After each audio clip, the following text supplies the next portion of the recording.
All right, everybody, welcome back to the Sideshow. My name is Mingo. This is Tony. And Sebastian working again late tonight.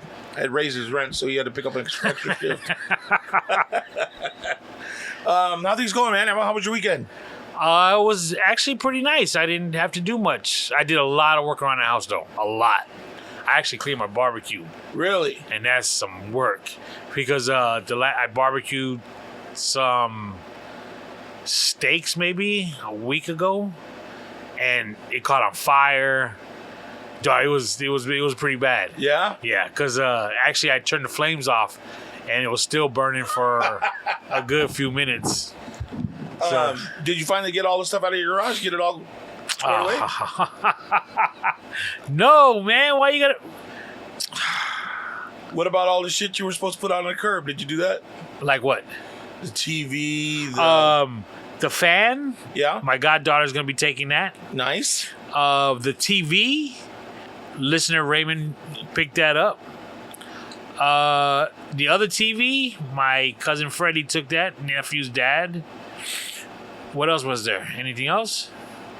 You had two TVs. You had the that fan. I think that was it. Yeah, I think that was it too.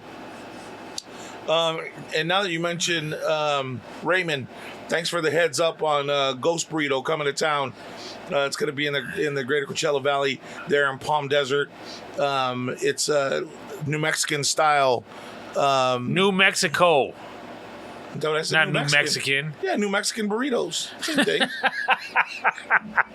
You all right with it? And when they just don't want to be Mexicans. They want to be New Mexicans. When he said that, I was curious. I was wondering why he mentioned you, but then I saw that it had green chilies. Yeah. That's just going to be fire, bro. You think you're going to eat that? I think I'm going to have to try it out, bro. That's nasty. Why? That shit is bomb, dude. There's something about, like, if you get a fresh roasted green chili in there, and Hatch is pretty good. There's another one that's out there that's twice as hot as the Hatch green chili. Bomb flavor, dude, bro. Really? So good. Matter of fact, I have a can of powdered green chili that a friend of mine from New Mexico sent me. Is that like so you can sprinkle in your MREs when you're ready to crack them? Yeah, that too. Or even on popcorn, bro. You put that. You know how they put that nacho cheese on? No. Oh, my God. So bomb, bro. Or you're making potatoes in the morning. You put that on there instead of Lowry's just to change it up a little bit. Bomb, bro. Really good. Or on a steak. Again, I like the heat. I don't like the taste of whatever is bringing the heat. So like you're saying, a green chili. I wouldn't like it because I don't like the taste. So you don't like Ortega green chilies? No. But ask the second question. What? Have you ever had one, though? No. Come on. How you know you don't like it then? Because it's green. You know, I'm going to don't look right. All right, so hold on. I'm going to say this real quick. I'm going to double back to mention something, and then we'll go back forward. Me and Manny spoke about that a lot this weekend. I was up in Phoenix this weekend. And every time we're going to try this tonight. He said, well, I have to do it now because if Tony were here, he wouldn't be able to pull anything out new. Yeah, I don't like it. I said, how, dude? You haven't even tried it yet. It was pretty, but I'm having to go back because we didn't even have time to go try the chorizo and the chorizo gravy. Remember the biscuits and gravy? It's biscuits and chorizo gravy that they make there. Where? In Arizona. There's a place around his house that makes it. Really? We just didn't have time to go hit it up. Yeah. So we'll have to go back for that. So before I left, the weekend before I left, I got this tattoo, and I had been wanting it for a while, dude. And this is probably the best healing tattoo I've ever had. This guy that did this, his name is Wyatt, and he works at Anarchy and Ink Tattoo there in Cat City. It's 67700 Ramon Road in Cat City. What's that next to? So you know how where the bowling alley's at, right? Okay. And you're going towards Palm Springs, so you go over that little overpass right there where the link or that golf course is under. Yes. And just as you go past it, it's in that little alley of businesses. Oh, okay. And it's really nice in there, bro. You got it set up really cool, like where they go and do their art and stuff in the back room, and then they have like 3 or 4 stations set up front. They do piercings, all kinds of stuff. And it's been a while since I had a tattoo, and this guy sat down, dude, and he started going super light hand. Like he wasn't digging into my skin or anything. Like flowed really nice. And most guys, when they do a tattoo, like they really pull your skin, especially because I'm kind of, I don't know if you noticed, I'm kind of heavy. So they pull your skin, and then they ink. But he was just the way my arm sat, dude. He and did it all. It took about 4.5 hours. Damn. Sitting there letting him dig needles in, and I didn't realize in the design that I did or wanted how many little lines there were, because he had to start and stop and start the next line and stop and start the next line, stop and start because if it's a bigger tattoo, he's able just to whip big lines. But on this, because they're all these little, it's an eagle, but it's like an Aztec design, so it's just little compartments of color.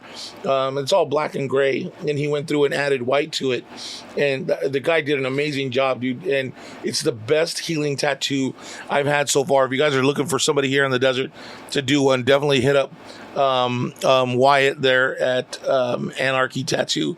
He did a great job. As a matter of fact, the dude's coming out with his own line of numbing cream, and it's called Numb, KNUMB. So that way, like if you went to go get a tattoo, they'd probably have to rub like 4 times of ink of that numbing cream so that you could sit through it. And then they even have a spray. So like, let's say you're getting it done and it's taking a little bit longer than you thought, or you're starting to feel it.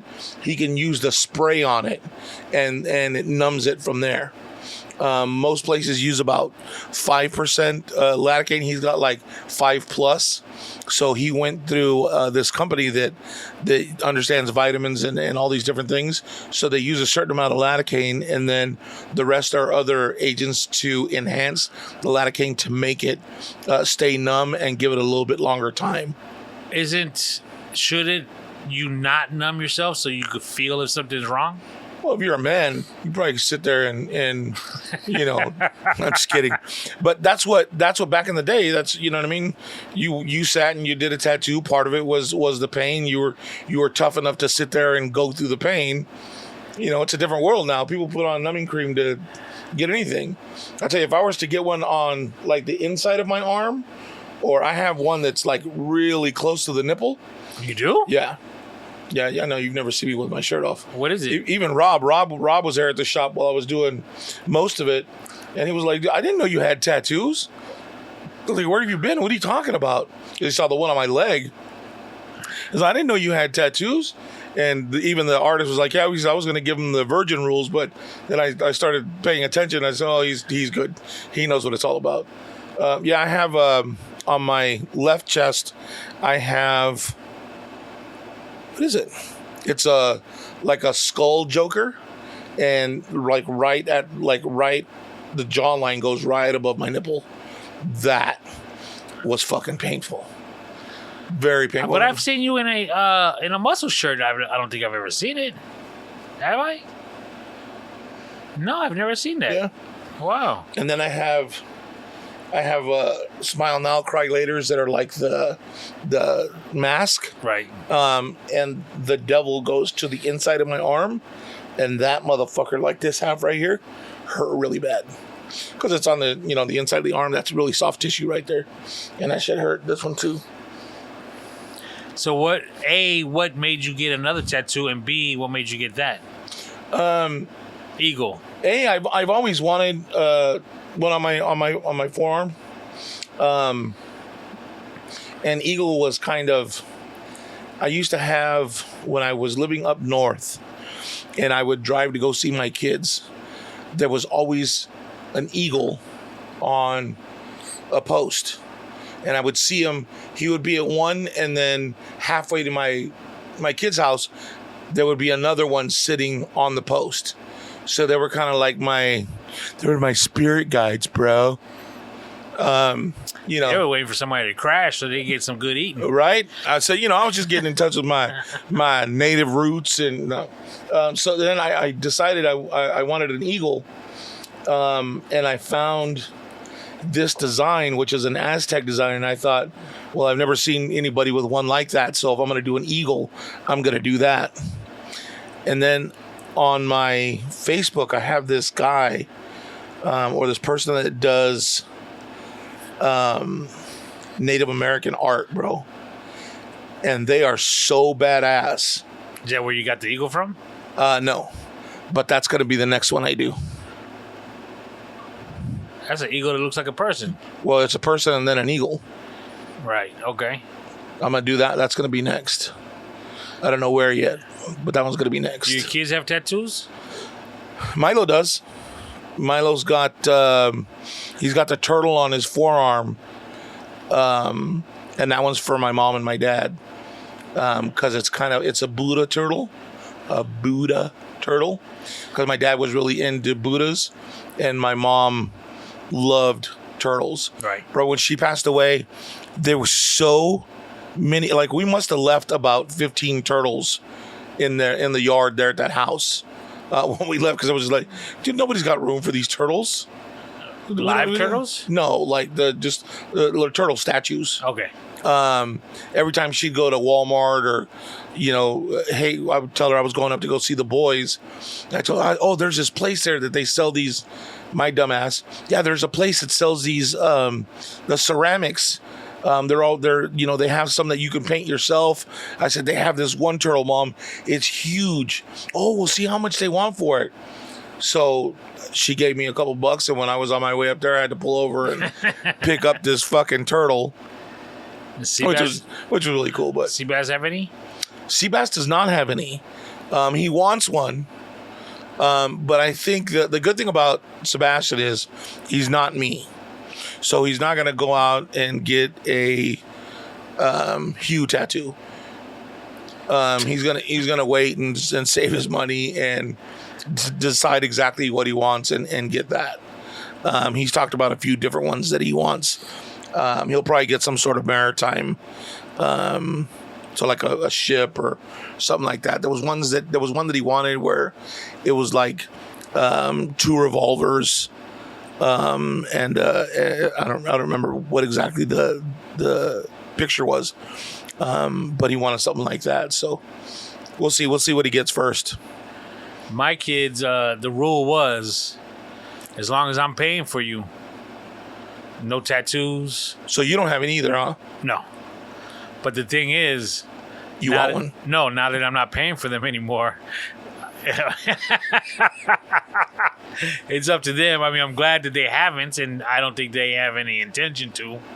But again, now that I'm not responsible for them anymore, they can say, "Hey, look at this." What's your aversion to it?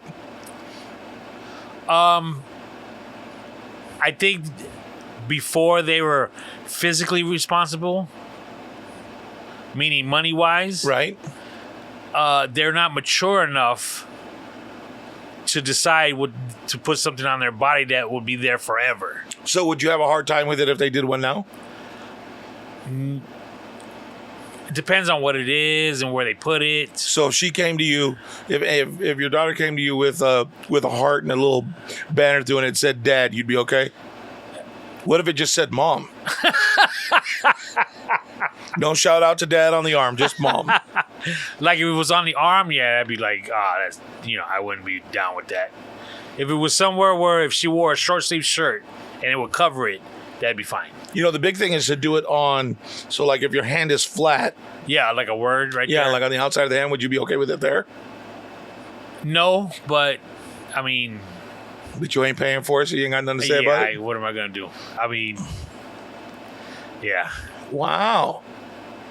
That's interesting. Yeah, they're old enough now. And you've never wanted one? No. Your old lady doesn't have one? No. Wow. If you were to get one, what would it be? It would probably just have to be my last name because that's the only thing I get. Would you get it like in big Puerto Rican letters on the back of your back or on your lower back or lower? like a tramp stamp? Yeah. never even thought that far. So I have no idea. Put the big old letters right here on your forearm. No, I couldn't do that. Put, I got a skinny forearm, so no. like put that and then paychecks on the other one. Pacheco paychecks. That'd be cool. No, my arms are too skinny for that. Hey, don't tell me what you're gonna do because I'm gonna get you drunk when they take your ass to Mexico. You'll come back with all kinds of tattoos. The one thing though, I'm gonna go get you a turntable. she knows this. I think she knows this. The one thing I thought would look cute on my daughter is a nose ring. Not a ring, but more of a stud. Right. A small one. Like a little diamond. Yeah. I always thought that, that would look nice on her. Those look really, they're really, they can bring a girl's face out. Yeah. But it depends on a girl, and it really depends on the nose ring that they get.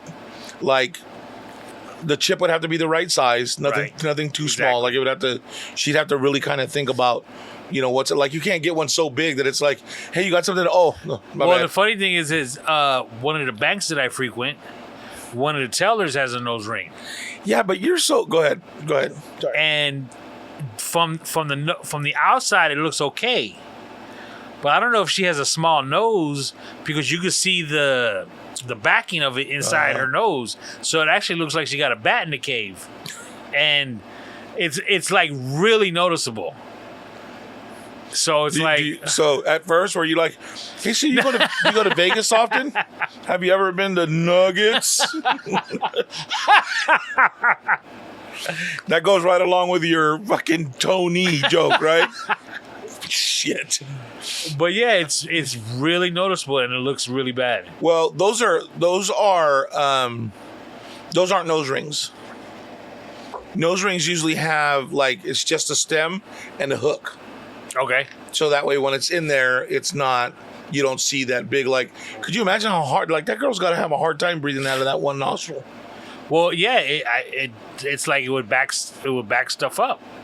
And could you imagine having a cold and you forget, you have a cold, you forget, and you go to blow your nose and you're stabbing yourself and you can't get, the boogers hanging on the back of your earring or nose ring? Yeah. That's a cool picture in your head right now, peoples. Yeah, I've never wanted. I never did. I had my labret pierced, which is this part right here. Really? Mm-hmm. You got any pictures of that? Yeah, I think I do. I have that, and then I'm allergic to metals. Right. So I had to have the lady that did mine. She was a renowned piercer at the time. She was one of 5 women, I believe, at the time in the United States that had this certain kind of clit piercing. So usually when they do a clit, it's the hood, right? The one that she had went through the clit. And so the top part was on top of the clit and the other part was inside the vagina. How do you know? So then she shows you how it works. And she says that she had to kind of, when she first got it, she had to be careful about the kind of clothes that she would wear. Really? Or she'd walk around wet all day long. Yeah. Cause it's just, it's rubbing the clit and the G-spot basically at the same time. So I was like, wow, that's fucking dope. But not my kind of girl. She was, she was white, but she was, she's more along the hippie line and that kind of stuff. But she was cool as shit though. But anyways, so I went and I had three earrings in my left and 2 on my right. And I had, they were gold, and then it had the, they're black, little black end pieces that hooked the 2 together. And then I had the labret, which it's right below your bottom, between your lip and your chin. And she pierced that. And then I had my tongue pierced. And when she did my tongue, she ordered me a 18 karat gold barbell. And she didn't let me pay for it. She was dope, dude. But by the time I took it out, the fucking ball was square because we were doing illicit substances, and it makes your mouth move a lot. So, and then on top of just, like a nervous tick, I guess, and I would bite it, and because it was 18 karat, it was so soft, I was able to square it. So just the top of it was round. And you had a tongue piercing? Yeah. Hell I yeah. don't know if I could hang out with you anymore. Why, dog? Dude, that was... Was this before or after you got... Well, it had to be before you got married. Don't tell me it was during. No. This was... I got that like in 97, 98. So like right after I left here. It was probably the beginning of 98 I got it. And so she bought me this one, and the part that went through the skin or through the lip was platinum, and the ball was gold. Or sterling silver, and then the ball was... Inside didn't mess with your gums on the bottom teeth? Not too much, because it was long enough to where I could mess with it and hold it between my teeth and just kind of roll it around. She kept trying to get me to do what's called a Prince Albert. Yeah. You know what that is, right? Yeah. But the dude that was on the radio with me got it. And he used to, man, fuck, I got to kneel down to pee. And then he was throwing down with some chick one time, and the ball loosened, and he lost the ball inside of her. So she had to go to the hospital and get that ball, and he had to go with her to get his ball back. You know what I mean? And so he had to go to a closed ring instead, because he just had look kind of like a C or a U, I guess. And the little canica fell off. So I thought if you had one of those, when you urinated, you had to... Yeah, you have to kind of use the ball to plug up the bottom hole, because urine comes out in both directions. It's like you know how like after you have sex and you go pee, like it's oh shit, you don't know where it's going. So it's like that all the time. You know what I mean? But it's coming out from the bottom and the top. And you were willing to do that? No, fuck no, I didn't do that. Oh. Hell no.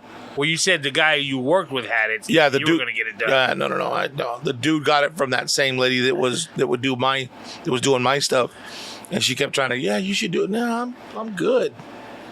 I'm good. I'm happy with it the way it is. It feels just right. Everything's cool. I'm good. And here I thought I was a badass because I got my ears pierced. Well, and the dude that I had his nipples pierced. He had his ear pierced. Damn. I was like, I can't do that, dude. I said, I can't. Did I tell you about the story when I got my ear pierced? Did you pass out? No. It was my buddy James and I. We went to go visit his grandmother, like in Compton or something, and she owned a beauty salon. And so we were visiting her, and she asked him if he wanted his ear pierced, and he was like, "Yeah, sure, why not?" So she gave him an earring. You know, she had the gun, gold right. with the gold stud. So they looked at me. You want one? And I was like, "Sure, why not?" So she hooked me up too. Well, obviously, I can't go home with that. My mom would have flipped. So I was able to avoid her for about 3 days. You know, like always looking the other direction. Right. You know, I worked it out. It worked out for like 3 days. But come fourth day, yeah, she saw it. She freaked out. Oh my God, did she freak out. And my mom's real arts and crafts kind of woman. Right. And she loves arts and crafts. She used to make her own earrings. And I swear to God, bro, it was like she would take a tack and remove the part that you hold with your finger and make an earring using the tack part. Oh, shit. That's what I felt like it was. And so she saw it, you know, we got into it back and forth. And I was already out of high school. I mean, I was already at least 18. Right. You were still her baby, though. Yeah. And you cheeseball. Holy shit. Yeah. She made me put on one of her earrings that she had made. And bro, I swear to God, the best way to describe it is it looked like the continent of Africa. It was about 3 inches in length. And maybe, let's say, 1.5 to 2 inches wide. Okay. So she made me take, and it was still tender. She made me pull it out, and it put her earring in. So I had this godly thing hanging from my ear for about a good 4 hours. Was it clean at least? Like, did she clean it off and do all that? I would assume. I don't remember. But after she saw that I wasn't going to give it up, so she let me put my earring back in. Fuck. So the thing was, like you said, then it was cool to have two piercings in one ear. Right. So what I did was, once that one healed, it had already healed, I shouldn't say once, that's when I decided to get a second one. So what I did was I got the second one, but I wouldn't put the first one in front of her. So she always just saw me with one. So when I would leave, I would put the original one in. So I had the two. You put the hoop on the bottom one and then a stud on the top one. Right. And then after X amount of time, it was cool to have both your ears pierced. Yup. So what I did was I removed the first two and I got the other ear pierced. So she never knew that I had 3 earrings. She always thought I just had the one. Did she look at you disappointed every once in a while when she see you? No, not she got over it. She got over it pretty quick? Yeah. Yeah, my dad didn't like that I had him pierced either. My mom either. Hi, mijo. ¿Qué chingados estás haciendo? Drogas, mom. A lot of drogas right now. You have no idea. had she known that's what was going on? And in all actuality, now that I remember, the first time I saw a dude with 2 earrings, in both ears, I should say, was the singer to New Kids on the Block. It was one of their music videos. And I was like, yo, does he have both his ears pierced? And we were watching it. We were like, yeah, both his ears are pierced. We're like, okay, so that's cool to do now? I'm going to get it done. That's funny. Well, I remember. And so when we were growing up, you only got the left one pierced. And you got 2. And you never had like one on the left and one on the right. Right? You had to have 2 on the left. And then you could move and put one on the right. You're right. That was just whatever the stupid rules were back then, right? And who made them up, who fucking knows, but everybody followed it. So I remember when Milo moved down, he went and got his ear pierced, and he did his left ear, and I was like, God damn it, Milo. What are you doing? Why are you doing blah, blah, blah? Oh, Dad, it's just an earring. And like, what can I say, right? Like, I had done it, like, whatever, you know what I mean? So then he comes back a couple days later, and he had his other ear pierced. I was like, hey, what are you doing? I said, you gotta go back. How much was it? You gotta go back and put another one in the other ear. He said, why? I said, because that's what you're supposed to do. As a dude, you're not supposed to have one in the left and the right. You go 2 in the left and 1 in the right. You never make the move without doing 2 in the left. I'll be honest with you. That was in the 80s and the 90s, kid. Well, no, that's what I'm saying. Like, I realize that. But I think that, and people, like, because they always said, right, back then it was like, oh, well, if you put one in your right ear, you're soft, right? And, I think that whole thing where that comes from is that I think the first person the first dude that ever put earrings in was right-handed. So how much harder is it to put in an ear? You know what I mean? It's automatic to go to your left, right? Like, and most people were right-handed, so it made sense to go to your left. It doesn't mean shit. You're right-handed. Whatever. You know what I mean? I'm looking for one picture if I have it. I know I have some actual pictures, but I don't know if I have any stored on my phone. Because I would have had to have taken pictures of pictures, and I don't know if I've done that. But I know I have some. I'll put some up. I'll put some on the website if I do have them too. I wonder if how my kids would react if I had my ears pierced right now. I think you should do it, Tony. I know, right? Yeah. And get a tattoo. Well, I don't know about that, dude. That might be a little too much for you. You need to ease into it and get. As a matter of fact, Tony, you know what? You should go buy you some magnetic earrings.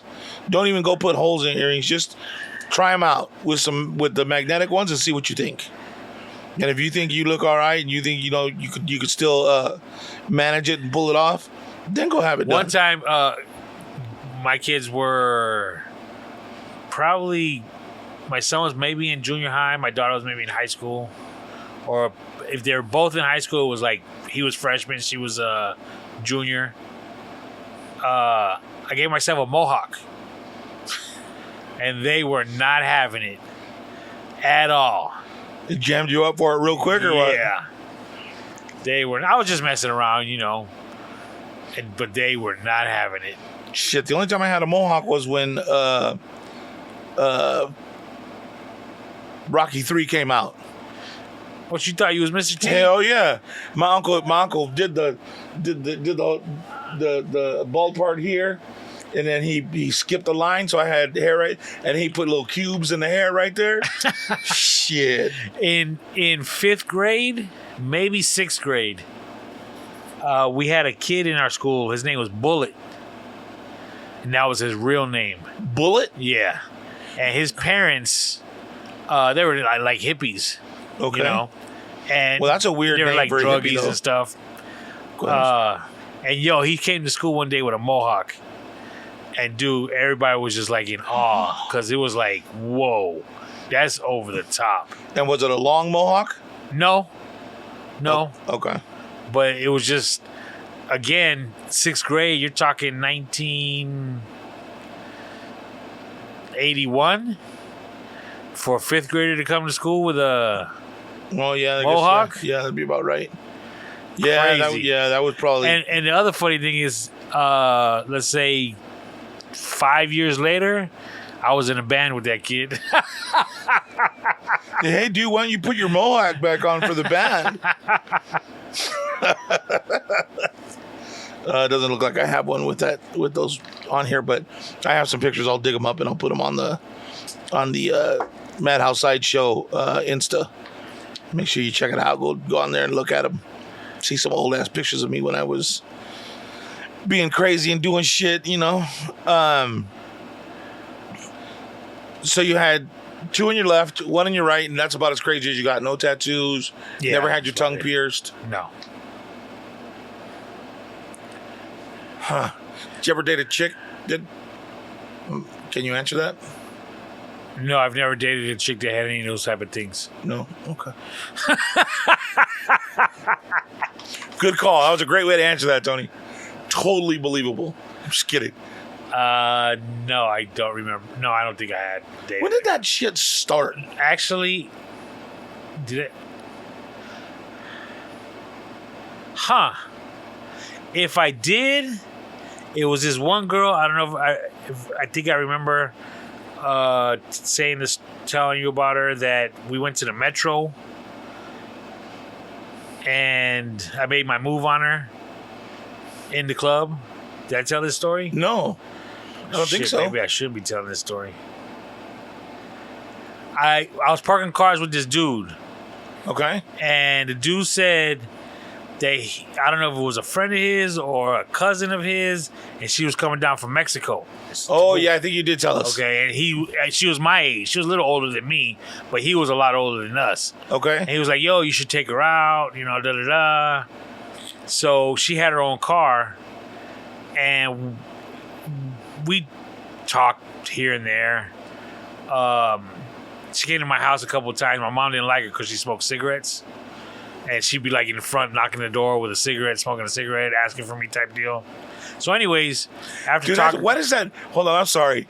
But when you said that, that so sounds like a fucking 80s high school movie. Anthony, that girl's at the door again. And she's standing outside with her hair all huge, smoking a fucking cigarette at the door. That's hilarious.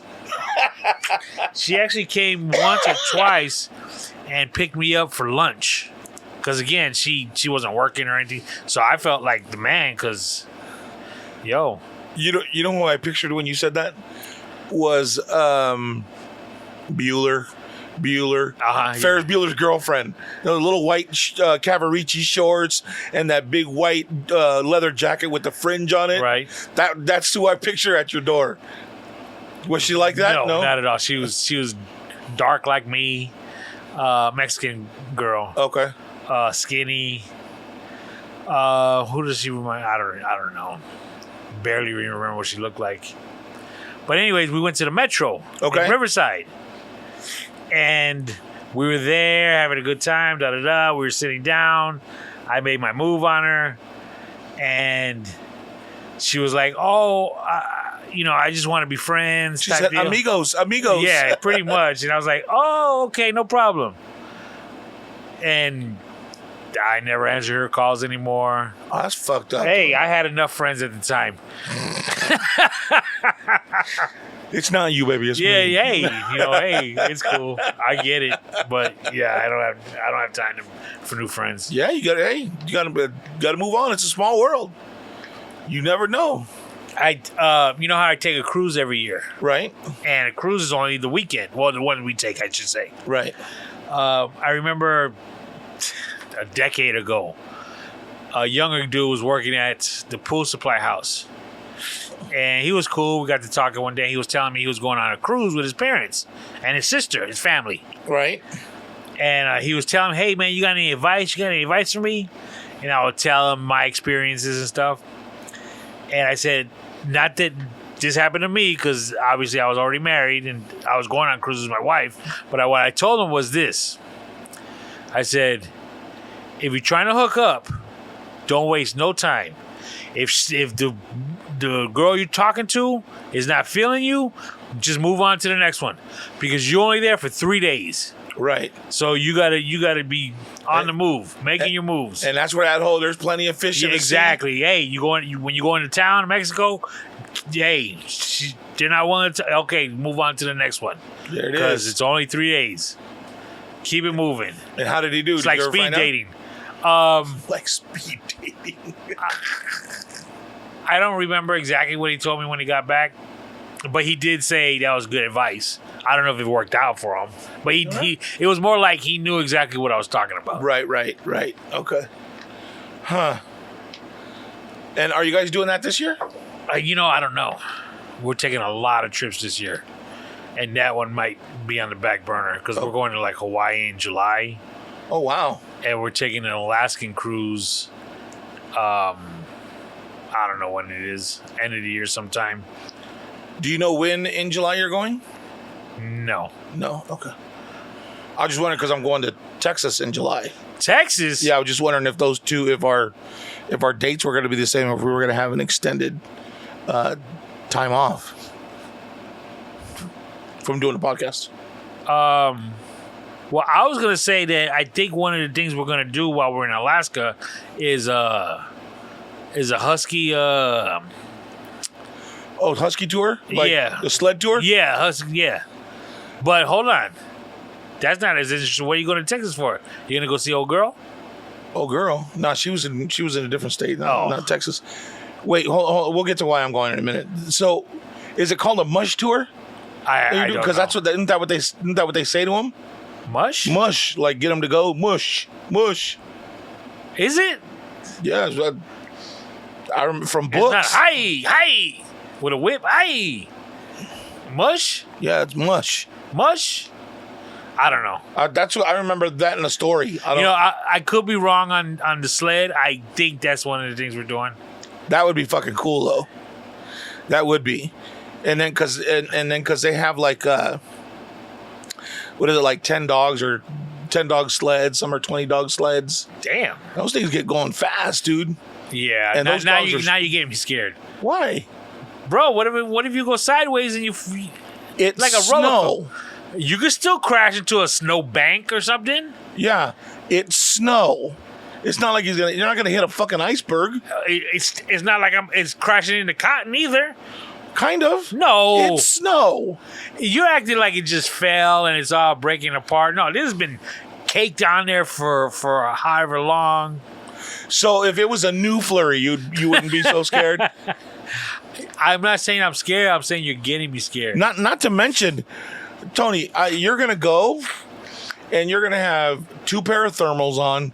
You're gonna have a pair of pants on. You're gonna have a jacket, a sweater, like 3 sweaters and a jacket on. And knowing you're probably gonna buy one of those jackets that you put a battery on and it warms up. Gloves and a hat and goggles. I'll tell you what. You know what I'm picturing? Walking around with like the tennis rackets on your feet. Oh yeah. Yeah. What are those things called? I don't even know they still do that. They're just snowshoes? I have no idea. I don't remember what they're called. Not that I've ever been there or know, but I've watched plenty of TV where they use them. So I think they're just snowshoes. But yeah, that's cool. It's much. It like walking in the sand is hard. Walking in mud is hard. Walking in snow, that's something else, bro. Because, just like you said, well, it's not like it's soft until you're walking on it and it's soft. Right. And you go down and you're 6 inches into it, and then you're waist deep in one step, and you're like, shit. You know what I mean? This is the white, what do they call that shit? The quicksand. So yeah, I'm gonna go to Texas in July. This weekend I went to Phoenix, and I stayed with our buddy Manny and his wife. And I went because I went to. I told you I was kind of in a funky place and mentally and kind of with what was going on and kind of trying to figure out what my next step was. And I've always been able to really kind of just get up and reinvent myself and move forward and be successful. And I just felt like it had gone on for a while, and I just kept getting into a funkier and funkier place, and where I would come home and I would just be at home, and I didn't care. I wasn't didn't care about going out. I wanted to find somebody, but I know nobody was going to come knock on my door, but I wasn't doing anything outside of that. I wasn't really taking care of myself. I was existing, and I didn't understand it, and I didn't like it. And I couldn't figure out why. And like, I kind of knew, but I guess I just didn't know how to face it. And so I called our buddy Manny, and we talked about it for a little while, and he was like, "Hey, listen," he says, if you really feel like you need something and you don't want to, go conventional or do anything like that, he says, I've gone through these things with this company that do these personal growth seminars, and it's called PSI seminars, and they've been around for 50 years. And what they do is, you pay your fee and you go, and it's a 3-day seminar, bro. You go I went on a Friday, Saturday, and Sunday from 10 a.m. to 8 p.m. at night. So that's a 10-hour day, right? And you go through all these different activities and different ideologies and things that they're trying to teach you, right? And by the end of that Sunday when I left, because when I left here on Thursday, I left with like a boulder on my shoulders, and I just felt so heavy and just so like tired, and I couldn't find that motivation or almost a reason to keep going. You know what I mean? Like, to keep carrying around all this shit, but I didn't know how to get it off my shoulders. So Manny tells me about this, and I was, I was skeptical. I'm like, fuck, man, I know that you talked about it before, but I was like, you know what, dude? I need to try something, because I'm tired of being in this place, and I don't know how to fix it, and I need to let it go. I'm in. So we had talked about it probably about a month ago, and he said, all right, well, I'll send you the information for the class. Sign up. You can come stay with me and Kristen, and then you can just drive to the class from here. It's like half an hour from our house. All right, cool. So, fuck, dude, I was driving out there Thursday, and I was thinking the whole time while I'm driving out there, and it was 30 miles from his house, dude. 30 miles from his house. The ride was smooth. Everything had gone fine. I blinked, and all of a sudden, a semi-truck tire came flying at my car. Damn! And I hit it. And I hit it, and it was... And I drive over it, and all of a sudden I hear... I'm like, are you fucking kidding me? So I get over to the slow lane, and I get off the freeway, and I wasn't dressed super nice, but it wasn't like I was dressed to get under the car either. You know what I mean? I didn't have a blanket in the car to lay down to get under the car, but so I lay down with what I was wearing, and you could see that there was a piece of the plastic that covers the back, like from underneath the back door to about just past the gas tank, just past the back tire that covers it, and it's about as wide as half of the car. So there's two of those panels under the car, one on the left, one on the right. So I didn't have anything with me to cut it. I didn't. So it's not part of your car? It was part of the truck? No, it was part of my car. It broke it because I hit it. I mean, it's 70 miles an hour out there. Isn't it like a guard for the gas tank? Nothing happens to the gas tank? No, nothing happened to the gas tank. No, isn't that what that thing is? Like yeah, I believe so. Yeah. So I was able to tuck it back up, and I was able to get to Manny's house. And I called him. I said, "Hey, dude, do you have a jack?" He said, "I need to look underneath my car really well," and blah, blah, blah. So I turned off the stereo, and I drive to his house. Just paying attention, listening to things, paying attention to the way the car drove, and it drove fine.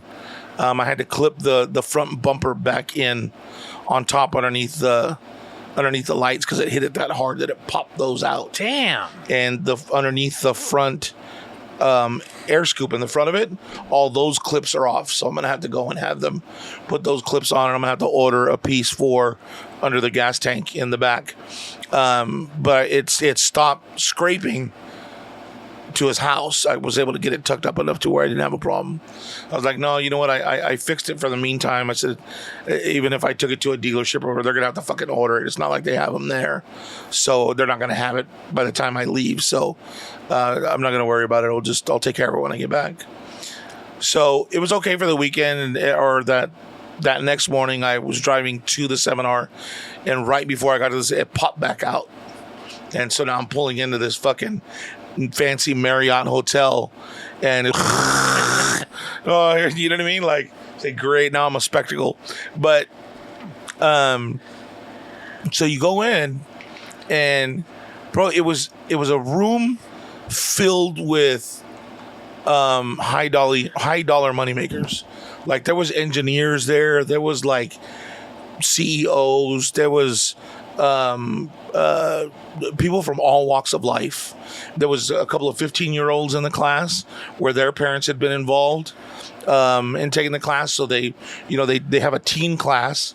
So for kids from like 5 to 13, and then 15 on up can take the basics class, right? What kind of problems does a 15-year-old have? Well, it's about triggers. It's about what they call your dang it, I knew I was going to forget it. But like your programs. So, you talk about how you're programmed by what you see and the things that happen around you and what you do.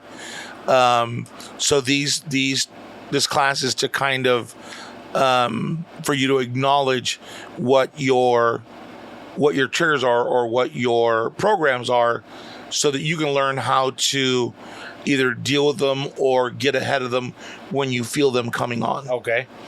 And so they do all these different exercises and stuff to kind of figure out who you are. And then the first day is kind of about who you are and where you fall. The second day is about where those triggers come from, where all that happens. And then Sunday kind of seems to be how to let it go and how to get over them to some degree, right? So I've always thought that I don't fucking care what people think. Bro, I'm such a fucking people pleaser. The very first exercise, right? And I can't tell you what it is, because if you decide to go to this class or you do anything, if I tell you, it's going to take away from the exercise. But Are you talking to the you or to the audience? listeners, if the listeners decide, if it's something that resonates with them and they want to go, I don't want to spoil anything for them. But I can tell you that from the very first exercise, and you won't know what it is, and it's so means nothing that you don't realize that it's an exercise to figure out your personality, right? So you do it, and then so he tells you to grab a pen and a piece of paper, and you do this, whatever the exercise is, right? And then explains to you the outcome of that exercise, right? And then just to show you how quickly your programs come back in, he says, okay, now I want you to put your pen in your left hand. And everybody groaned. Like, oh, right? Because now they thought, all right, so now I'm going to have to use my left hand to do the same activity. And he said, you see how quickly everything kicks back in? Just told you what it was, told you how it didn't matter, told you what it all was. And I said, put the pen in your left hand. Don't even know why I was telling you to do that. And more than half the room said, oh. I was like, okay, all right. So then from there, they do this activity on the board, and they tell you, I can't remember it. It's a certain test, and he takes a square and he splits it into 4, and then he has these words on the side, and you fit into one of those 4 squares. So then he breaks up the room according to those 4 squares. So, like if I'm the proctor for the class, the top left square is here to my right. The bottom square is behind them. The bottom right square is on the left. And the top left square is right square. It's the last fucking place where the square could be. And he tells you where you fit. And this is where he had first said, oh, people pleasers, people that start stuff and don't finish it. I'm fucking way guilty of that. But I also fit into the 2 other categories, but because that was in my mind, or my mind's eye, that's where I went to first, right? And so it was really kind of cool. And it was funny because we got back there and I said, wow, look at us. We're the smallest group. And we're the ones that are the people pleasers. I says, and we can't even get into a circle. So yeah, okay. So we got into a circle. He said, yeah, but look at those people up there. They're the ones that are all the A-type personalities that are like very focused, very rigid, blah blah blah. They're all take control. He says there's too many leaders, and they can't get into a circle because they can't decide who's going to fucking lead. So it was really interesting, kind of sit back and watch the dynamics of the room and how they worked together. And then, so we did that. And then there was a couple of other things where we did that one day. And it was really kind of like, I know you're going to laugh when I tell you this, but they teach you kind of how to meditate. And they're telling you, because, it's a long day and you're going through all these different things, and you're trying, that first day you're spending doing these activities and doing all this stuff.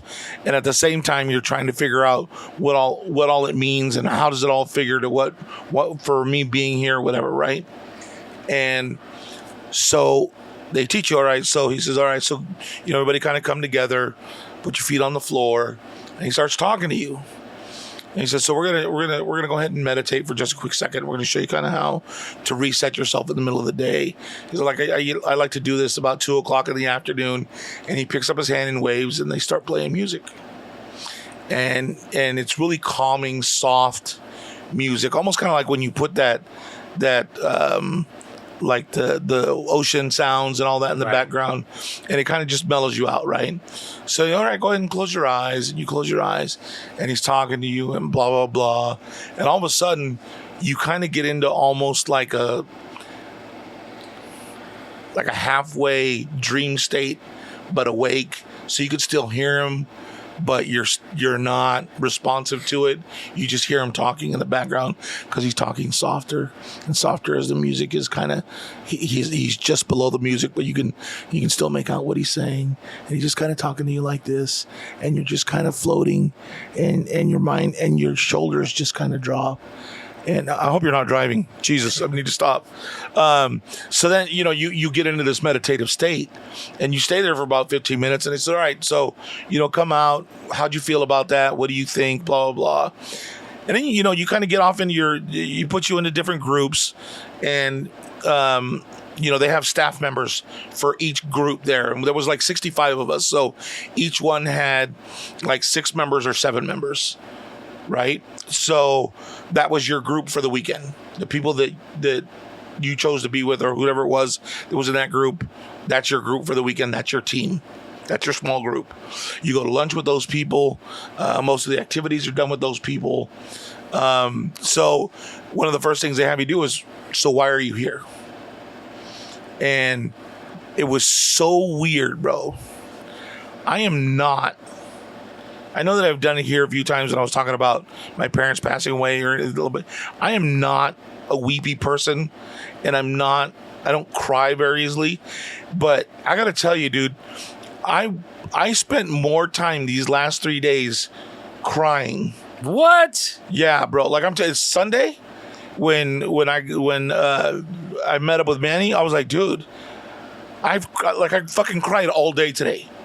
Like you know what I mean? Like I don't even know how to explain it. Like it's so, but like you're in this room with all these adults that are there that are being just as vulnerable as you are, and it's such a safe place that it feels okay. Like at one point I was like, dude, I need to take advantage of it because I don't do this. You know what I mean? So you go around and you talk about these people. There are these people. Like one guy is This one guy he's a computer engineer and works for this really big company.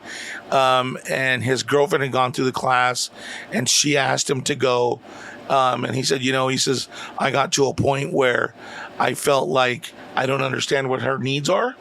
And I really want to make sure that I work on my communication skills, and I want to be able to, converse with her. And I also want to be able to go further in my work, and I want to be able to achieve the next level, but I don't know how to get there. So I'm hoping that this will give me the tools to do that. There was another guy the guy kind of almost looked like me, bro, a little bit shorter than me. His face was kind of like mine, heavy set. He was, gosh, I can't remember where he's from. But he was really cool. And, there was a couple of girls in the group. And they were all just kind of like in the same place that I was. Like they were searching for something. They didn't know what it was. They knew that they had to fix something, but they didn't know what it was. And so, we did that. And then the next day we came back and we did this game. Well, we did something before that. And I don't know if I can tell you what that was exactly, but I can tell you, it kind of helps you find something that was in your past that you're holding on to that you didn't know you were holding on to. And bro, I got to tell you, I don't believe I've talked about this before. And when I discovered it, or when it hit me, I mean, it happened. I was like 7 years old, bro, maybe 6 or 7. And I remember my friend, the next door neighbor, was sick. He was my age. And his mom asked my mom if she would watch him because my mom stayed home. So she said, sure. So I go to school. Now, mind you, I'd always wanted, like any kid, right? Dad played with me, dad play a game with me, dad. Like, you always want to do shit with your parents, right? Like, you wanted to play games with your parents. You wanted attention from them, right? And I remember I went to school and I came home that day after school, and I walked in the door, and in the living room, my dad was playing a game with this other little boy. And I remember looking at him and yelling at him. Well, I always ask you to play a game with me. You won't play with me at all. And here I go to school and you're playing with him. And I remember going to my room and shutting the door, not talking to my dad for a couple of days. Like, I was that angry. And I just never realized how impactful that was. And I don't know exactly what the impact was, but it was enough for me to, in this exercise, be the one thing that came out and stood out from my childhood, which is really weird. Is that something that you feel is causing you to be the way you think you're being, to have you go to these classes? No, but I think there was a lot of things that that I carried with me that I didn't know. Like, because part of it is that, one of the things that in the class and the things that everybody says is, I'm not worthy. I'm not smart enough. Nobody cares. Nobody loves me. All these things are things that people would share. Like, these are their feelings. And these are the things that, like, that would make you feel, right? Like your dad didn't care. Okay. Like you weren't worthy enough for him to play with you. He would play with some other kid. And I didn't realize that contributed to me feeling that way. Does that make sense? Yeah. And so this is what I talk about. Like, they say personal growth, but I think it's a lot of personal discovery. And I think that's kind of both of it, both of those things hand in hand. And that was a really strong moment. And then, so we finished with that. I'm my head's a little funky from all that. What was funny is, I go outside, you get a 20-minute break every 2 hours or whatever. So I went outside and I'm smoking a cigarette. And from the minute I walked in this place, there was this lady that I can't say she was seeking me out, but wherever she saw me, she would make sure to know that she saw me.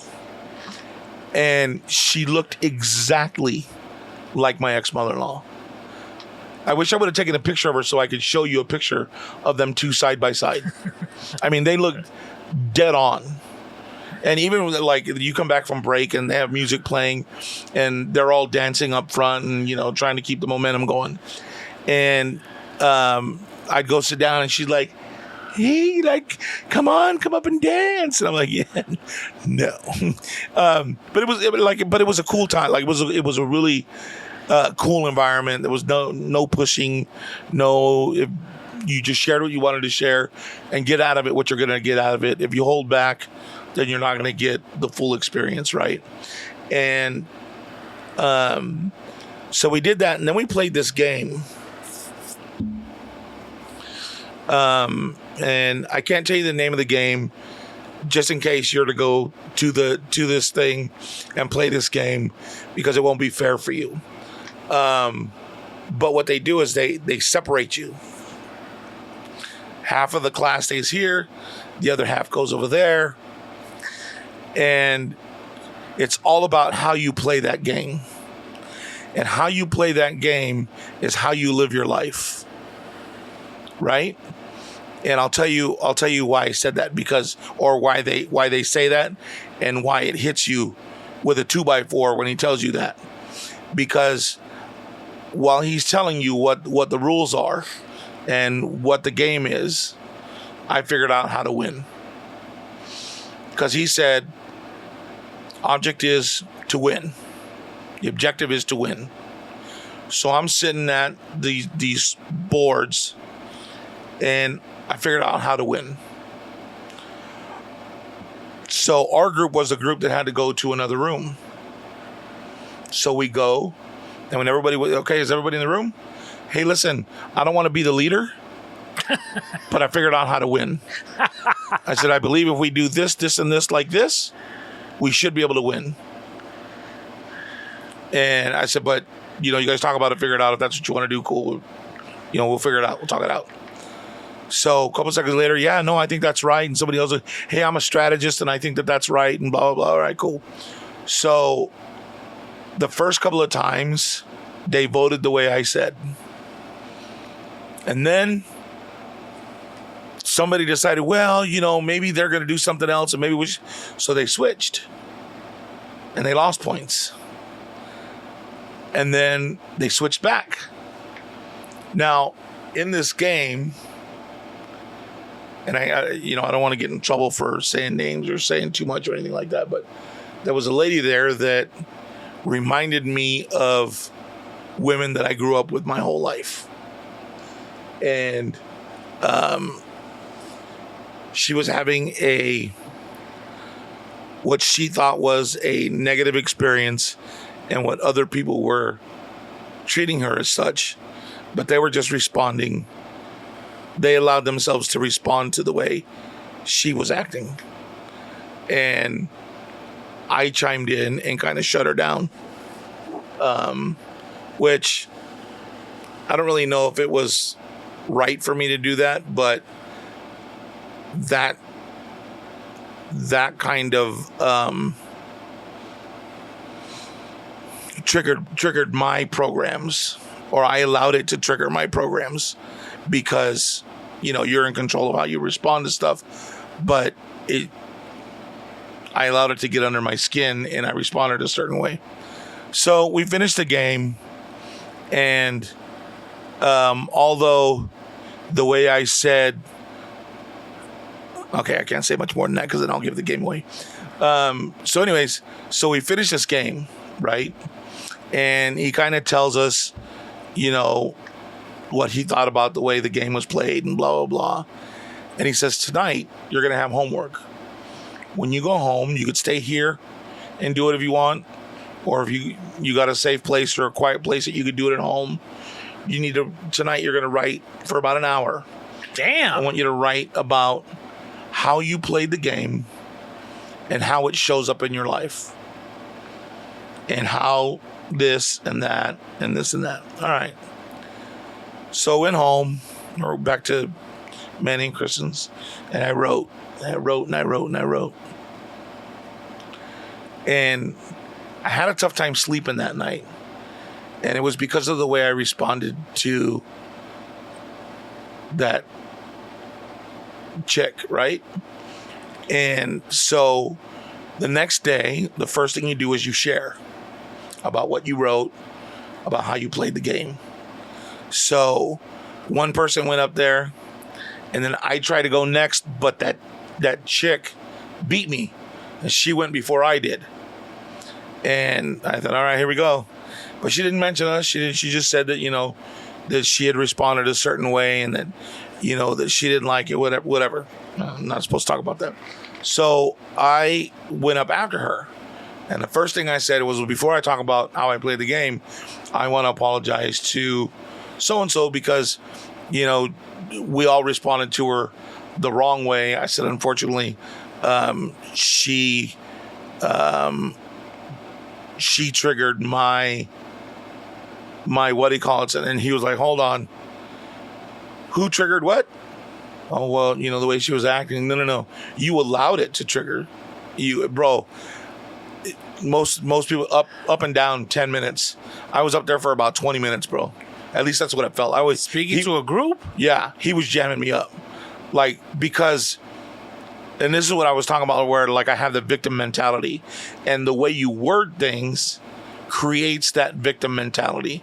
Instead of taking responsibility for my own actions, whether it's in response to what she was doing, it was.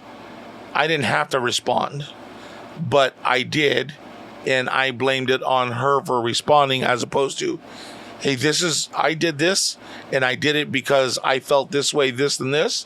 I wasn't doing that, right? And so he was like, but why do you think you did?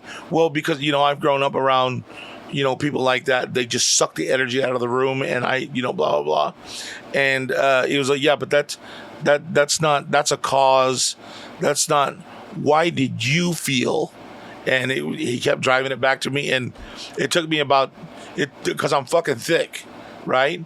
It took me about 20 minutes to get it through my head that it was about me, and that it was about how I responded, and it was about how I allowed myself to act that way in response. And it was really interesting. It took a lot out of me that day, being up there. And, you know, I don't have a problem standing in front of fucking people talking. Right. But if you're going to fucking jam me up while I'm standing up there, I have a tough time not responding the same way. But I don't want to be disrespectful. I want to learn. Right? So that's another. It's like, not to mention this guy was an assassin and worked for the FBI or some, I don't know. But it was really such a hard lesson. And I've had other people tell me before that, you know, you have that victim mentality. You need to learn to accept responsibility for your actions or your part of whatever it is.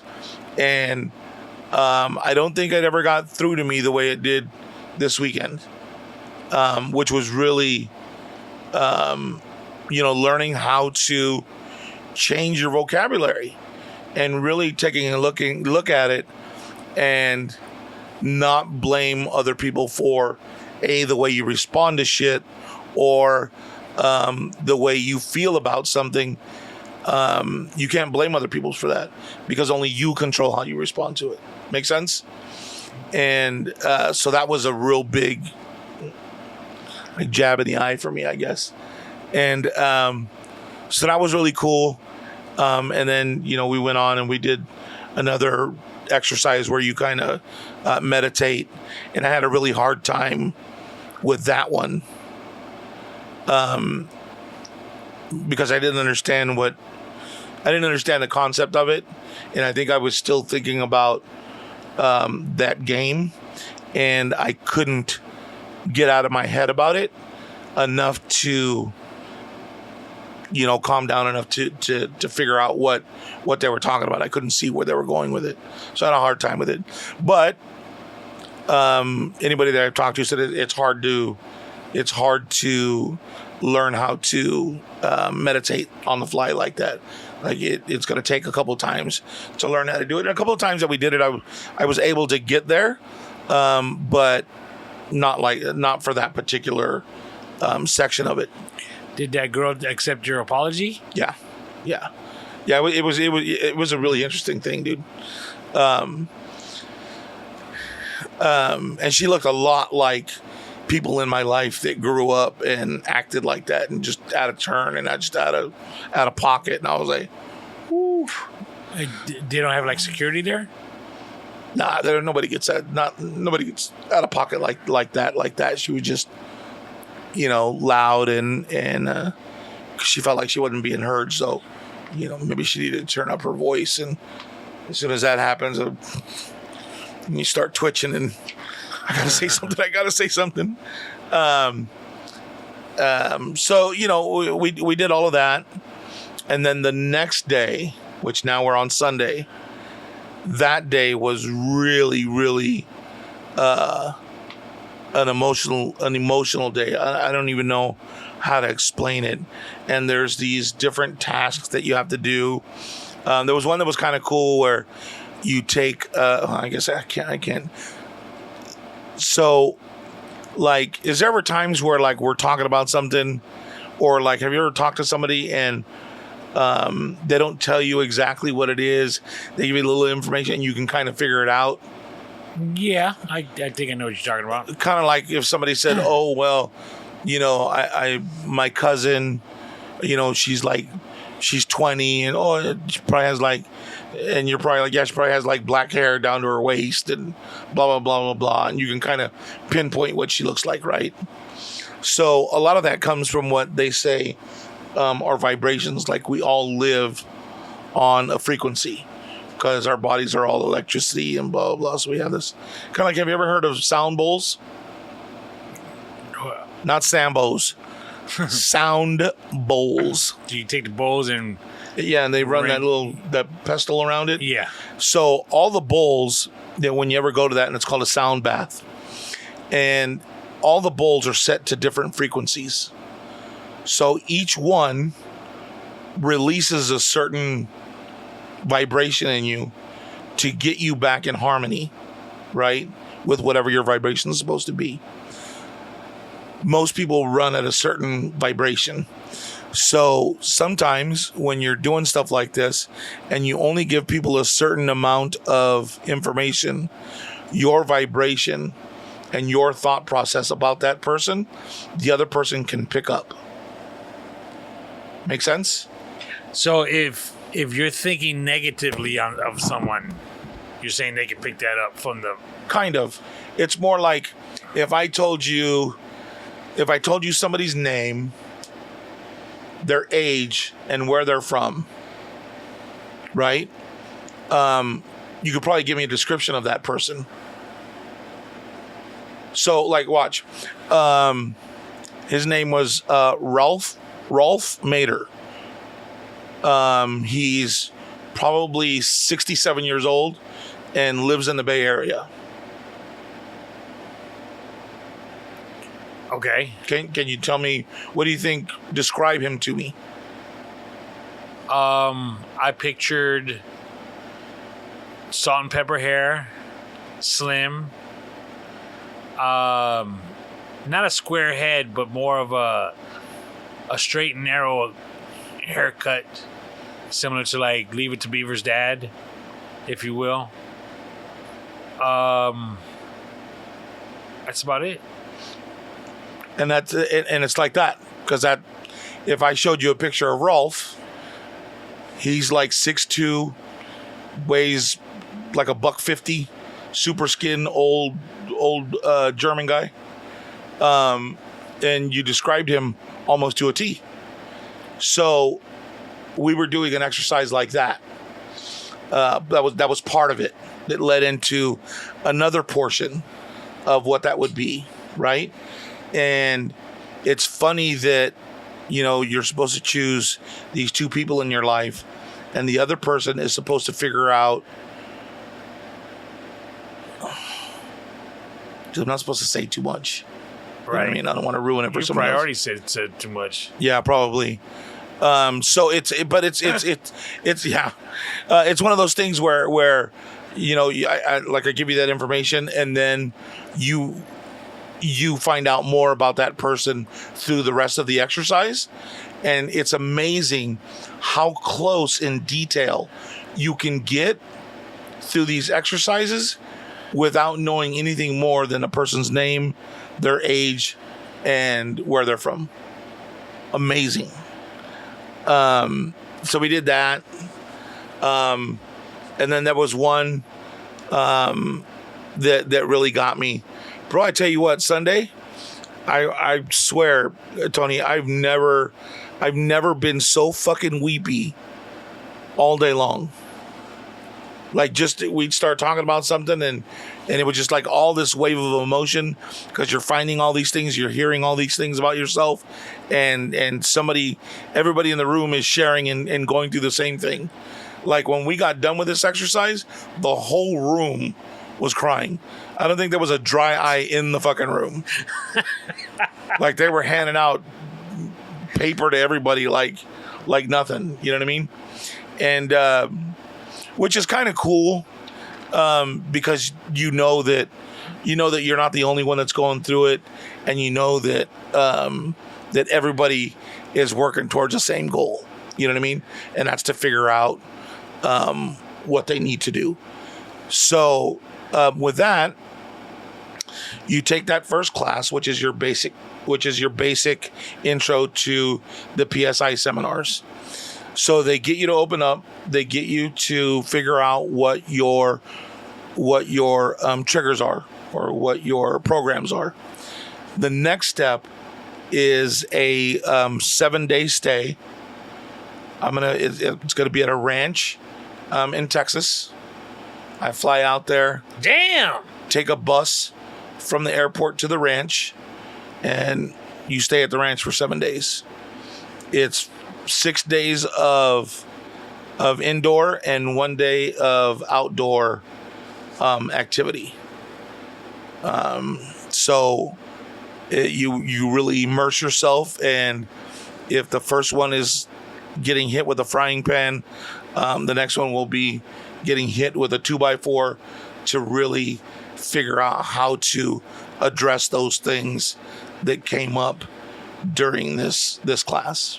So you left this class not knowing what to do next or what caused. I mean, you're saying that the next class will help you with what you should have learned in the first class. Well, no, because the first class makes you aware of what those things are, of what your triggers or your whatever we call them are. And it's not like you're going to walk out of there and be like, dang, now that I know what it is, I'm good. It takes time to do those. And, it's almost like, and I don't want to say this because I don't want to give out the wrong impression, but it's kind of like birds of a feather flock together, I guess would be the best way to put it. So if you've gone through it and you're working your way through these things and you want to learn this, a better way to help yourself and those that are going through it is to be around those people and learn how to do that together. Does that make sense? It does, but so you went in knowing that by the end of this seminar you wouldn't be, for lack of a better description, cured? Yeah, of course. There's no way. Nobody gets cured in 3 days. But when I left, I that boulder and that heaviness that I told you was gone and lifted, because there's a light at the end of the tunnel. Is the 7 days something that I need to go to? I don't think so. I wouldn't necessarily say it's something that I need to go do, but I think that the emotion and everything that you go through in this class, you want to go back. You want to know more about yourself, and you want to know how to become better and how to, because, I still hear myself. And even today, when I went back to work, you've been immersed in this for 3 days, and then you go back to work and you're back to, oh, well, it's not my fault that it's, and then you're like, well, wait a minute. Okay, let me dissect it and figure out. So I think that at the end of the 7 days, it'll give you a clearer idea of how to handle all those things and how to deal with all those, because you do this and you come out of this and you're all refreshed and you're all gung-ho about making these changes, and it's like the further you get away from it, the less you feel that way. It's kind of like if you were to go to the gym and you were all gung-ho about going to the gym, and you go and you work your ass off, and then you don't go back for about 3 days, you're like, all right, well. And then you might go, but you're not going to work out as hard. And then now it's 5 days between the time you went. The chances of you going back to the gym become less and less as you carry on. Okay. So it's kind of like that. Like, you've learned this, you're aware of it, but how do you make those changes, and how do you make them be effective and last? And that's kind of what the next class is all about. And that's why you're immersed and you're at a place where you can just focus on that for those 7 days. That's a long time. It is. It's expensive. But I hope that it's well worth it. It seems like it is, even to this point, because that whole allowing yourself to be triggered by things that are out of your control will only suck you in to things and negative activity that you don't need to be a part of. Like, I didn't need to respond to that. I could have walked out of the room or whatever, but instead I chose to engage. So it's those kind of things that I need to work on, because especially for work, especially for the whole, victim mentality, and it's not my fault, and it's always somebody else, or it's always they should have done something different. You know what I mean? I have to stop being that way, because I think I've always done these cycles where I've done really good in my life, And then I reach a certain point, and then I'm like, well, I kind of deserve to be here. Like, why am I here? Like, what are they keeping me around for? Like, what's going to happen? And then you take the mentality of waiting for the other shoe to drop, and then you self-sabotage, and then you're out of a job. And then it's like, well, I knew this was coming. I knew they didn't like me. I knew I didn't belong here. So you begin to do these things, and the longer you live and the more you buy into yourself in those situations, the more you expect it.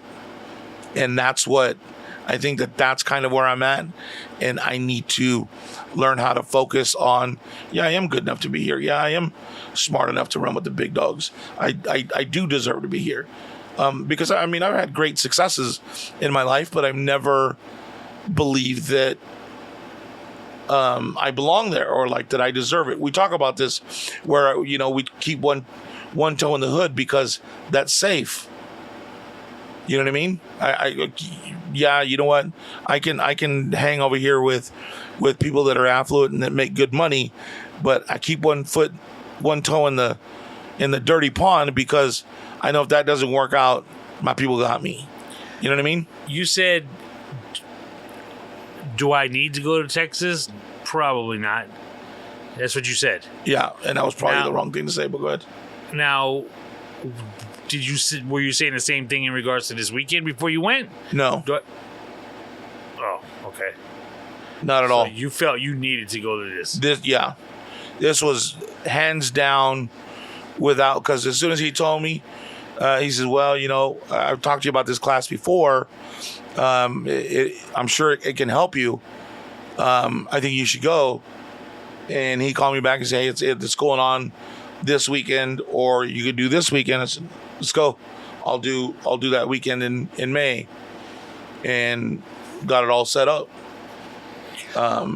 So it was just, and it happened, and it happened quickly, and it happened because I asserted myself to make the call.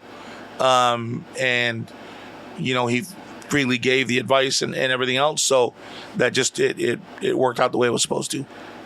When you say you stayed at Manuel's house? Yes. Did you stay in my room? You got a room in Manuel's house? Yeah. It's got its own door that leads to the outside.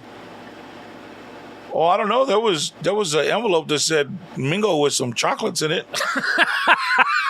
I don't know if that was a place you had rented before or whatnot, but shoot, bed was turned down. Did you guys hang out? We did a couple of hours a night, or for like an hour a night. We hung out a couple of hours the first night I got there. But Manny's an early riser. He's up like you, like 5 o'clock in the morning and running and getting going. And I was like, I got to leave here at 9. I'm gonna be up at 8. You got to stop that, kid. And I was like, hey, when I was there, he said, well, we wanted to do breakfast. We were, all right, I'll be up at 7. I'll be out of the room at 8. I'm like, man. Yeah, no, I think that's part of the change that I got to make is rework my schedule and force myself into a normal life habit, as opposed to allowing myself to stay up till midnight and then sleep until 8 in the morning just so that I can get up and get to work on time. You know what I'm saying? Right. I don't think. I mean, my lifestyle right now is totally. I feel like totally unhealthy for me and whatever my objective is going forward. So I think that's okay. Well, hold on a second. Yeah. I'm glad you went to this. I'm glad you're figuring things out and you want to do something about it, about yourself. But you can't tell me it took this class or this seminar to know that some of your habits weren't good for you.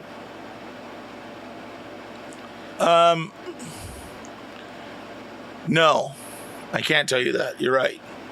You did know, because I know, for example, I eat dessert every night. I know that's not good for me. Right. I mean, so not the point.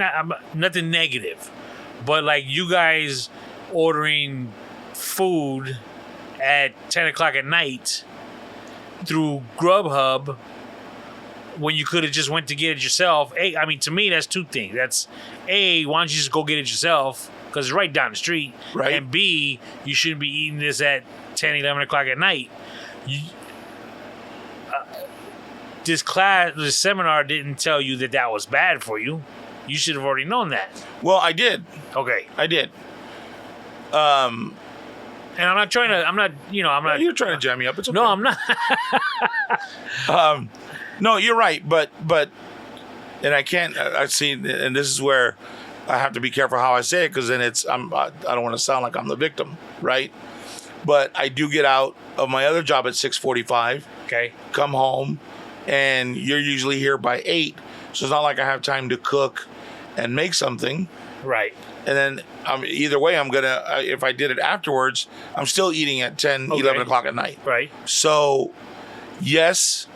The Grubhub thing needs to stop, and that's kind of part of what one of the things that we talk about is your word, and your word to yourself. Because if you can't keep your word to yourself, how do you keep it to anybody else? And it's about your relationship with yourself, and so I think that, because there's often times where I'll be like, hey, make sure you take out chicken so I can cook when I get home.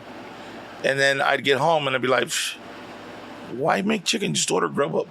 Right. Like, I'm too tired. I don't want to do it. I'd make excuses instead of chicken take 5-10 minutes to cook. It's only a couple minutes. It doesn't take a long time to cook, right? And then everything else is in a box. I mean, how long does that fucking take? Right. 10 minutes? And I have to self-correct. I apologize. I do see where maybe it just takes someone else's eyes seeing you to say, hey, this ain't right. Meaning, like, if I'm doing something not healthy or whatever, my old lady says, you sure you want to do that? Maybe I'm like, oh, I already knew I shouldn't have been doing it, eating it, or whatever it is. Right. But for her to say it kind of struck me. Oh yeah, you know what? You're right. Yeah. Like if I'm eating too much, right? Or I used to, and she'd be like, "You sure you want?" Because you're gonna go to sleep in a second, and you're gonna be all bloated, and you'll be farting all night. And I knew that, but I was still willing to do it. But then it just for her to say it jarred me into saying, "Oh, you know what? You're right. Let me back up." So I apologize about that. I shouldn't have said it. You knew already. You didn't need this seminar to tell you that. Well, no, but I mean, I get where it's coming from. I didn't take it any kind of negative way or anything, but you're right. Like, but I think that's the thing about when you tell people that you're going to take a class like this. It's like, well, Monica, you don't already know. What do you need somebody else to tell you for?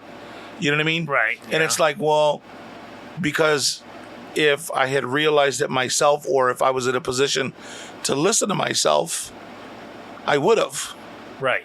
But again, it goes back to that I'm not good enough, nobody cares, blah, blah, blah. All this negative self-talk that you've had since you were a kid that resonates in your head every time you consider something or think about something or want to do something. Like, that's why. You know what I mean? Like, it's not like I'm defeating myself when I have those conversations, when I know that I shouldn't do it, but I do it anyways. Make sense? Yeah. So sometimes you do need somebody that's from the outside to say, hey, I know you're hungry, but you really think that's the right thing? Like, should you really? And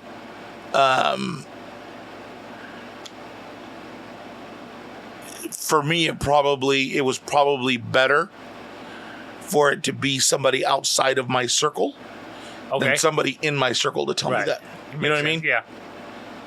And again, I think part of that is because that whole place was such a safe space and and everybody else there was doing and going through the same thing that you were. So it's easy for you to lend yourself to it, going through that. But if you're interested, it's called PSI Seminars. They have classes here in Orange County. I just happen to go to the one in Phoenix. If you ask me, I would tell you to go to the one in Phoenix and find out if Fred is going to be the guy teaching the class. He's great, amazing. He sticks to his guns. He's funny. It's a good time. Check it out.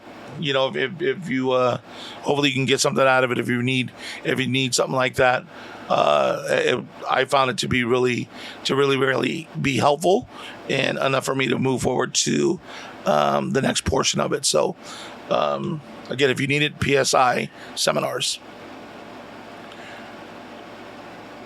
Are you gonna go see The Machine this weekend?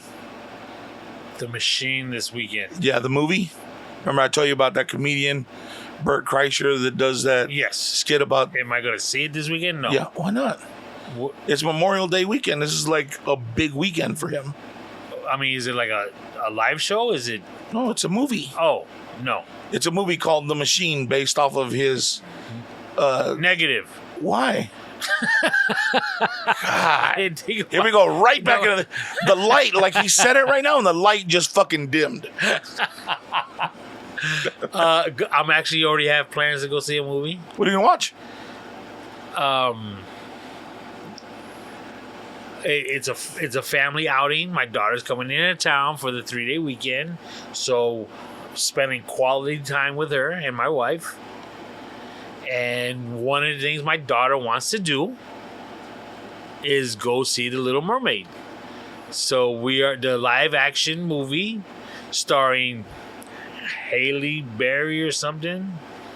We're gonna go watch The Little Mermaid. You know, when that story first, I thought they meant Halle Berry. Yeah, I can see where it gets confusing. You know what I mean? So you gonna go watch? That's right. And you know what? And the reason why, there's a couple of reasons why. Okay. Number one, Hit me. my daughter was into Disney princesses ever since she was growing up. Okay. That was her thing. We got, like we talked about last week, we got the DVDs, all the DVDs of the Snow White, everything.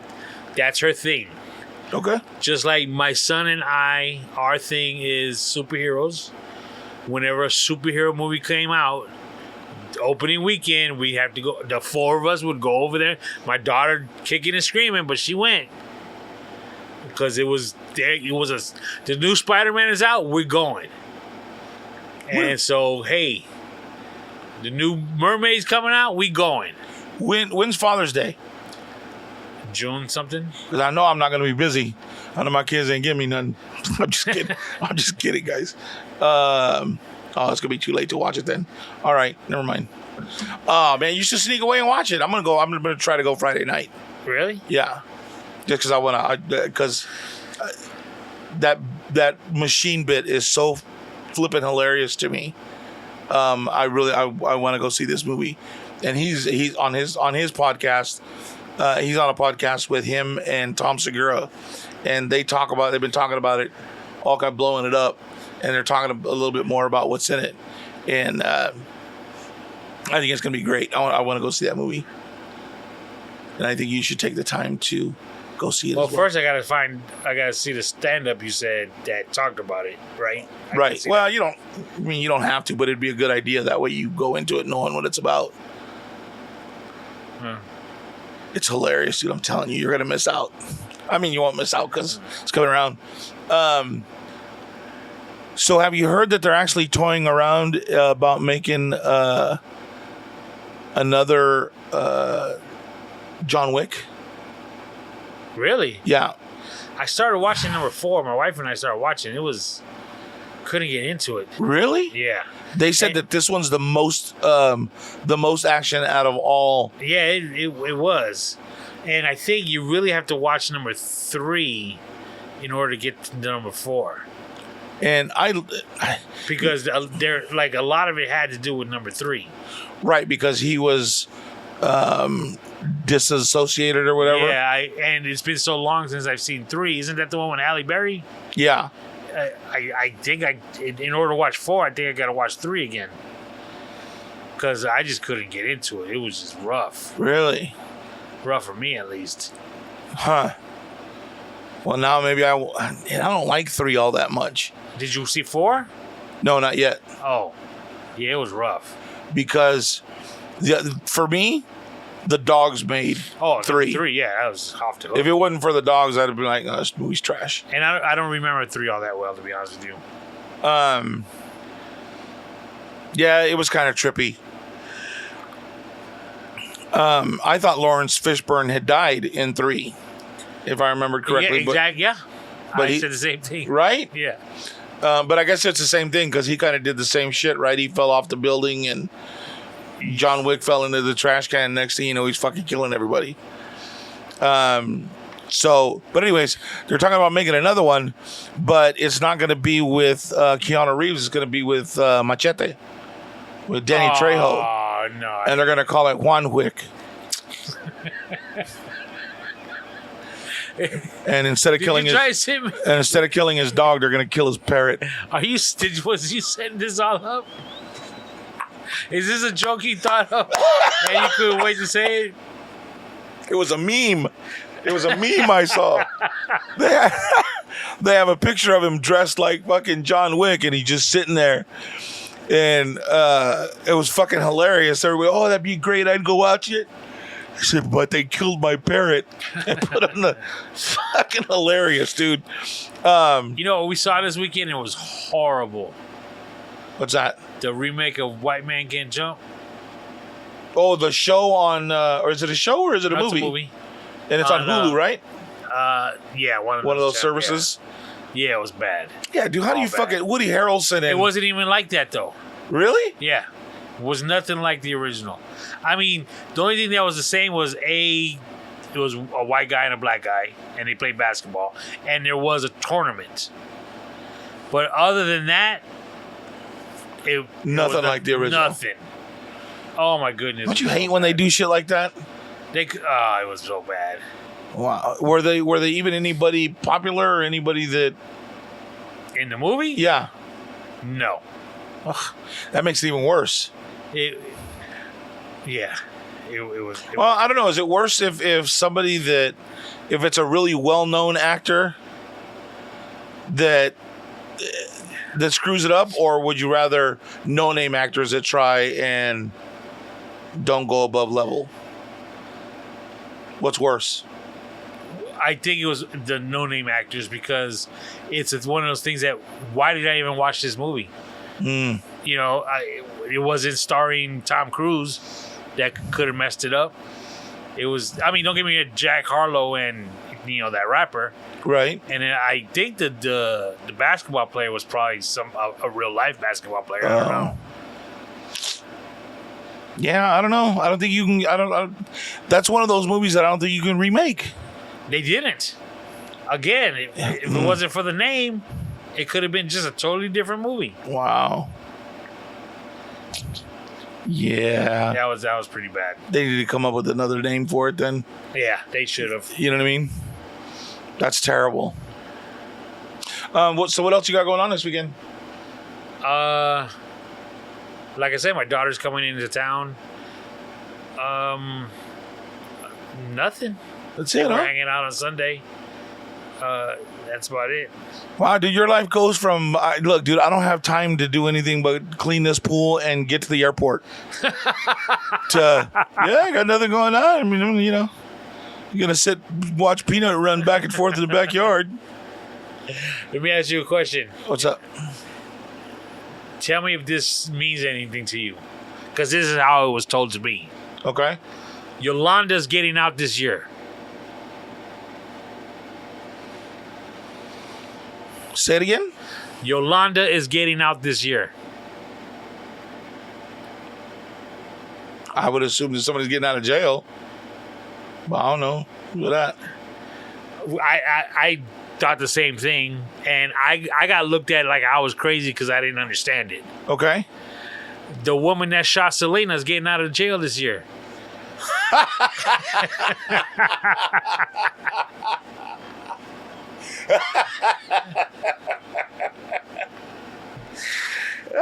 There's no way And I watched the fucking Selena. There's no way I ever would have known that. I mean, I was never like, I wasn't like, oh fuck, did you hear her new song? Like, I was never, she wasn't popular to me like that. And the funny thing is, it was my daughter that said it. She said it while we were at brunch. And again, my wife they're looking at me like, yo, what do you mean you don't know who that is? I'm like, I don't get it. The woman that killed Selena. I was like, just like you, I just started laughing. There's a, it's funny, maybe, and this is maybe why it was on the other day. There's a TikTok of this little girl, bro. She can't be more than 6-7 years old. And there's a picture that floats around of Selena that's very popular, and she's like in a maroon sequence dress, right? Like a with one shoulder strap. You know, isn't it the maroon one that is that it goes crossed? Yeah. Because you know what I'm talking about, right? So this little girl is dressed like that on her birthday, swinging at a fucking piñata of Yolanda's face. Just beating the shit out of it. And people are posting, oh shit, don't tell me she got that little baby girl beating up Yolanda. Oh my God, dude. And they're talking like, oh, they're gonna get her when she gets out. She gonna have to leave the country. No, I think if they didn't get her while she was locked up, she'll be all right. You really think so? Because I mean, she's gonna have to go to a neighborhood or an area that's really not Latino. Because think about it. Yeah, Selena is like. Yeah, she's like fucking Celine Dion in the suburbs, right? Like, I don't know if I go that far, but I mean, for her to go to a really Latino area and try to live her life, I don't know. She'd be shunned. I'm not saying anything. I mean, like somebody's gonna take her out, but I think she'd be shunned enough that she'd have to move. She gonna live a hard life. Yeah. If she was in this type of neighborhood. But, like, where do you go now where there's not Mexicans? I think they're everywhere in the U.S. You could go somewhere like Idaho. You know what I'm saying? No, dude. There's so many Mexicans in fucking Idaho. It's crazy. You'd be surprised how many fucking... Because we take... You know, when at work, like, we take their license and all that shit. Motherfuckers coming with Idaho and Iowa licenses. Oh, that's because that's fugazi. Come on. I told you once before, my daughter had a fake ID from Oregon. Come on. Wow. But, like, for example, I don't think she go to Maine. Yeah, Maine, you know Delaware. What I'm saying? Yeah. It's just, I don't think she can go to Texas, New Mexico, Arizona. No, yeah, you're right. She can go there, but she'd end up being a housekeeper. Well, wherever she goes, she's going to have to do something like that because she cannot. I don't think she could be in the public. I mean, even if she was in Maine, for example, once it gets out that she's, yeah, who she is. I mean, it won't be so bad as if she was in Texas, but... Oh, my God, Juanita, is it true that you killed... Yolanda. Oh, what did I say? Juanita. What? Yolanda, is it true you killed Selena? We're going to have to let you go. No more limpio for you. All right. Any final words, bro? What you got? First, I want to congratulate my son. His move went well into his new apartment. Oh, nice. He handled it like a champ. Not that I thought he wouldn't, but, he was a little concerned. But no need. He handled it quite well. Nice. My dad turned 80 this last Wednesday. Oh, wow. This past Wednesday, 6 days ago. So, happy birthday, Dad. He had to call me to tell me, unfortunately. How come you don't keep your dad in your calendar? I do now. Okay. All right. Yeah, that's for me and my therapist, I guess, if I forget one. Anyways, Manuel's nephew, Huicho's son, Okay. Nicholas turns 5 Thursday. Little Nicholas had turned 5. Happy birthday, Nicholas. They had his party this weekend and I missed it. Oh, really? Yeah, because I was at the seminar all day. But they Oh, had the wow. little. He had a Mario party. Really? Yeah. Wow. That's cool. Our friend Marta, Ivan's wife, Right? her birthday is Sunday. Happy birthday, Marta. Happy birthday, Marta. Are her birthdays going backwards yet? Or is she still climbing? I don't even know how old she is because Oh. she's a woman and we don't discuss their ages. She's not 29 like my wife, so I don't know how old she is. You hear that, Ivan? He calling your wife old. Nope, not at all. I'm just kidding. And then my uncle's son, Eli, when they were just down, he turns 12 a week from today. Happy birthday, Eli. Happy birthday, Eli. That's about it, I think. About it. Yeah. And we wished all the mothers happy Mother's Day that day, right? So we don't have to. Yeah, we did. That's right. That's right, because you helped me out. Remember a few. All right. Well, thank you guys for listening. See you next week. Love you. Bye.